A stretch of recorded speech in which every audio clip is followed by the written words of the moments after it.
Samuel, it's a pleasure. Give me a hug. Oh, yes. All right. Thanks for dressing up, by the way. Oh, this room is quite quaint. Me oh my, I apologize for my tardiness. Traffic. Everybody's got to stop and stare at the wreckage. Such a sick fetish we have. And then we get upset when we realize it's just a small little fender bender and not much worse. Shall we begin?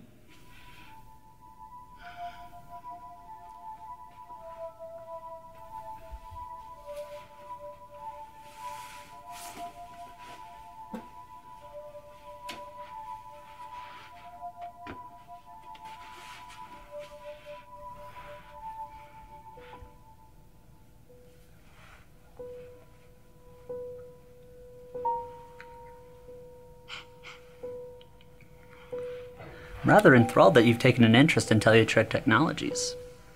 We continue to make groundbreaking progress in our affairs and research. Over the past couple of years, we've been quite profitable, and we've only scratched the surface. I'm euphoric that a man of your business stature would take an interest in our sector. The potential excites me. Now, your shares with the company would be... I'm not interested. Pardon? I apologize, but I could have sworn that Patricia scheduled me for an investors meeting.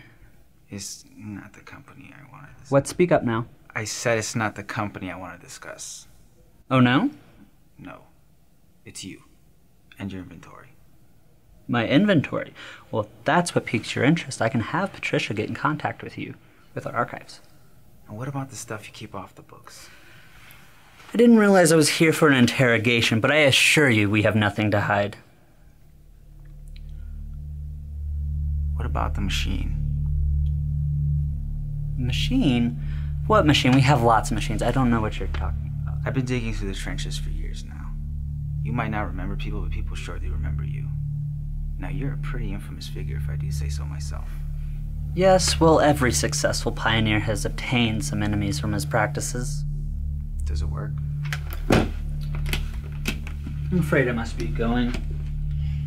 I don't have time for these silly little games. You're really not the man that I thought you'd be. I know, Pierre. I just don't understand why you'd hide the discovery of time travel from the rest of the world. I'm not admitting to what you're suggesting, that outrageous claim. But if I were to put my resources, our company's resources, into such a complicated venture, it would take years, decades even, of inspection just to prevent the world from utter chaos.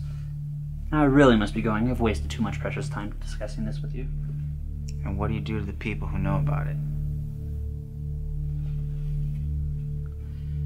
I'm not sure I understand what you're alluding to. I think you know exactly what I'm alluding to.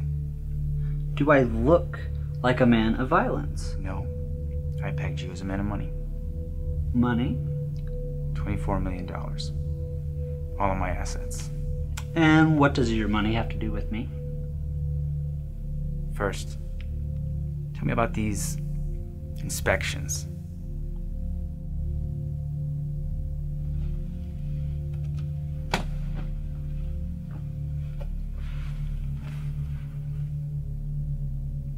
Like I said, I'm not admitting to any of your frivolous claims. But if they were true, I would tell you as an explorer that I do go back, and I observe history as it happens. But I don't interfere. No. It's how things get messy.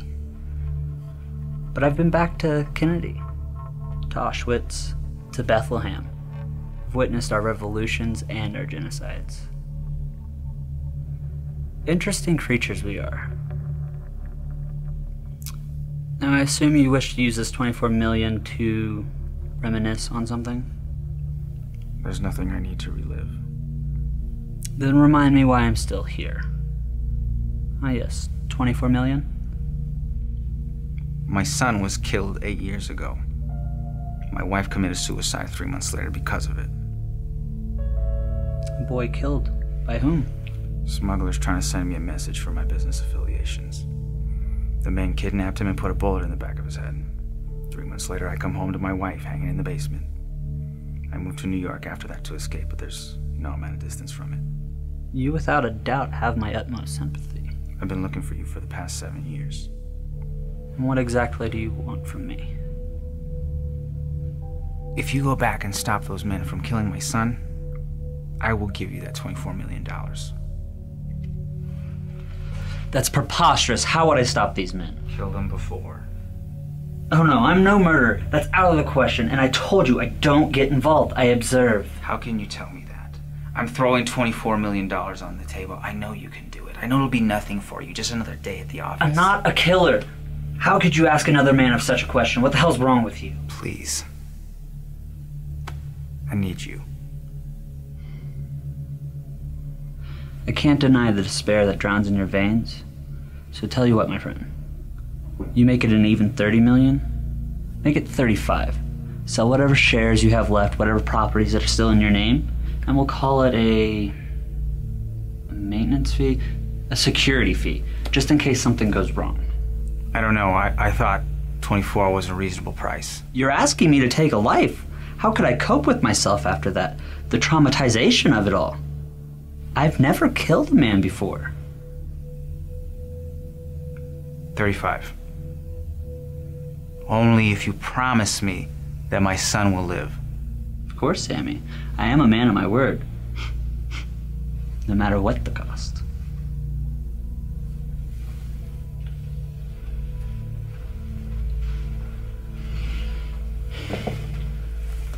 The address is 5417 Bell Drive, in an alleyway back in Denver. They say they took him around 6. Maintenance worker found his body early the next morning. I'll see what I can do. Teletra? I would have preferred cash, but just write in Pierre Atkin. You have to give me a few months to round up the extra. I'm a busy man. How about February? I'll go in February.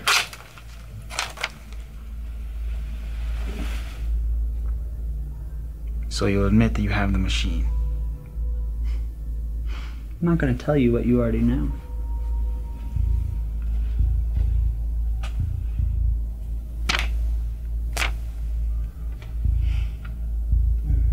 I'm glad something was made out of this meeting. Yeah, I am too. Really must be on my way. I don't know how to thank you.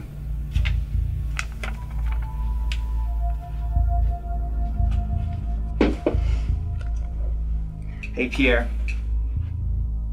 Yes, my friend? Have we done business before? No, a mere rubbing of shoulders, maybe. Must be on my head. Maybe a good night's rest will refreshen you. I must be on my way. One more thing. Yes. How you do it? How will I do what? You know, killed him. I wasn't quite sure if it was even worth coming to you since, you know, everybody says you're a coward.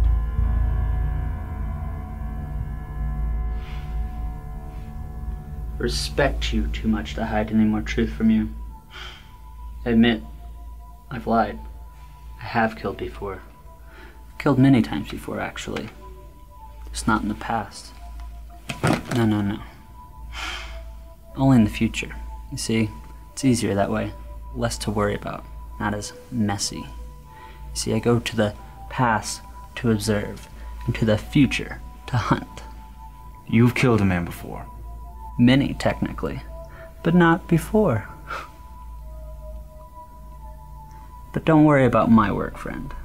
Just be glad you came to the right man. Samuel, what is this? Who put you up to this? How much are they paying you? I wasn't hired. Let's put the gun down then. All those men who told me about you, they're dead now. Ivan Bird, Charles Teller, Nicholas Walsh, all dead, murdered. What do you know about that? I don't know anything. Not to mention the collapse of Barron Industries after the death of its owner, supposedly gunned down by a couple of sharks over a gambling debt. But I'm sure someone else was really behind it. You've got a lot of blood on your hands. Shoot me and you'd be robbing the world of the greatest invention you'll ever witness. I doubt that. Not to mention, you'll never get your son back. Your family? It's what you need me for, right? Listen, doesn't matter what I've done. I'm a businessman, just like you. We've all made sour deals. We've all shed a little blood for our trade. I'm just good enough not to get my kids killed. Wait. I can bring him back. Your son. And your family. It's what you wanted me for, right? You need me. One bullet and it's all over. If you seriously did it, if you actually followed through, we wouldn't be having this conversation right now. I'd be home with my family and this meeting never would have happened. It's already over. I promise I can go back. Oh, you probably can. And I bet you will. But with how sick of a human being you are, you'll probably just observe.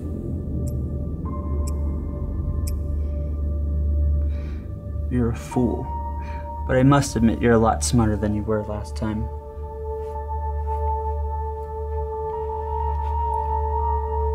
Last time? I don't know what I did to screw it all up. I was almost out the door. But you reeled me back in. Told you it gets messy. Who are you? I'm your old friend Pierre. Didn't your friends tell you about me? You see, we've been here before, you and I. When it's a slow season, I come back and visit you. November 12th, 6:30 p.m. Sometimes I'm a few minutes late, sometimes we're a few doors down, or a few cities over. But we always meet, and every time, you pay me. And of course, I do go visit your son's death. But of course I don't save him. Because if I did, you wouldn't pay me anymore. And I am a businessman after all. But I go back. And I observe everything. You know, it really should be you on this side of the gun. I mean, I thought I was bad. You and your business antics. No wonder why your son got killed. Not to mention the fact that you were off having an affair with another woman as he got picked up. Maybe if you were a little bit more faithful, you'd be with your son right now. Maybe you'd be with your family right now. But don't blame me for your misery. I'm just the man who stops and stares at the wreckage.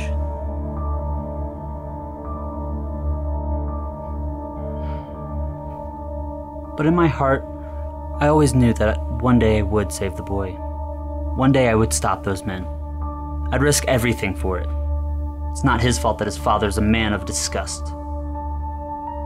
But if I did save him, how long before you get him killed again, huh? How many times would I have to go back to alter things so he could survive his father?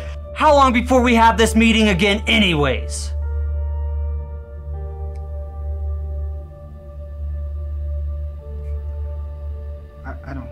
I don't know.